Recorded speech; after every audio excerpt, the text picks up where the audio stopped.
नदीत पाय घसरल्याने एक मुलगी पाण्याच्या प्रवाहात वाहून गेल्याची घटना शनिवारी दुपारच्या सुमारास घडली।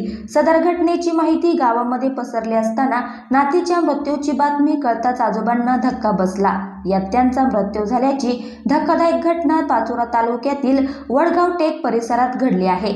या घटनेने खळबळ उडाली आहे। पाचोरा तालुक्यातील वडगाव टेक येथील निकिता संतोष भालेराव वय 14 असं बेपत्ता मुलीचे नाव आहे, तर शामराव विठ्ठल खरे वय 72 असे मृत झालेल्या आजोबांचे नाव आहे।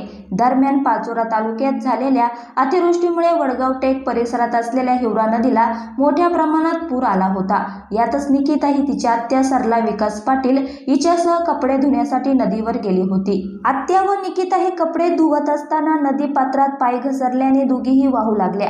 घटना आजूबाजूच्या परिसरातील नागरिकांच्या लक्षात आली असता सरलाला वाचवण्यात ग्रामस्थांना यश आले, मात्र निकिता पुरात वाहून गेली आहे। यानंतर गावात घटना समजल्यानंतर निकिताला शोधण्याचे काम युद्ध पातळीवर ग्रामस्थ करत आहे। दरम्यान निकिता आणि मुलगी सरला पाटील ह्या वाहून गेल्याचे समजताच तिचे आजोबा शामराव विठ्ठल खरे वय 72 यांना मानसिक धक्का बसला।